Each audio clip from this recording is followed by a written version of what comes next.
മറുഭാഗത്ത് അവർക്കൊരു ബംഗാളി അസ്മിത നിലനിർത്താൻ പറ്റി. BJP പുറത്തുള്ള പാർട്ടിയാണ്, വടക്കേ ഇന്ത്യൻ പാർട്ടിയാണെന്നൊരു പ്രചരണമാണ് മമതാ ബാനർജി നടത്തിക്കൊണ്ടിരുന്നത്.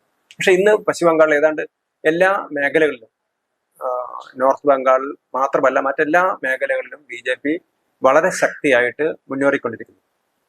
ബംഗാളിലെ ഇടതുപക്ഷത്തിന്റെ അടിച്ചമർത്തൽ ഭരണം അല്ലെങ്കിൽ അഴിമതി നിറഞ്ഞ ഭരണം അവർക്ക് യാതൊരു പുരോഗതി ഉണ്ടാക്കാൻ കഴിഞ്ഞില്ല. ആ ഭരണത്തിനെതിരായിട്ടുള്ള ഒരു വികാരമാണ് മമതയ്ക്ക് അനുകൂലമായി വന്നത്. നമുക്ക് നേരത്തെ അറിയാം, 2001 മുതൽ ഏതാണ്ട് 10 വർഷം ബുദ്ധദേവ് ഭട്ടാചാര്യയാണ് CPM-നെ നയിച്ചത്. ആ സമയത്തുണ്ടായിരുന്ന ജനകീയ പ്രക്ഷോഭങ്ങളാണ് യഥാർത്ഥത്തിൽ CPM-ന്റെ പതനത്തിന് വഴിതെളിച്ചത്. കാരണം ഇന്ന് CPM എന്ന് പറയുന്നത് പശ്ചിമ ബംഗാൾ നിയമസഭയിൽ 294 അംഗ പശ്ചിമ ബംഗാൾ നിയമസഭയിൽ അവർക്ക് ഒരംഗം പോലുമില്ല. അവരുടെ വോട്ടിംഗ് പെർസെന്റേജ് ഏതാണ്ട് 6% താഴെയായിട്ട് മാറിയിരിക്കുന്നു. അത്രയും CPM-നെ തകർച്ചയിലേക്ക് നയിച്ചതിന്റെ തുടക്കം എന്ന് പറയുന്നത് സിംഗൂരിലെയും നന്ദിഗ്രാമിലെയും ഒക്കെ ജനകീയ പ്രക്ഷോഭങ്ങളായിരുന്നു.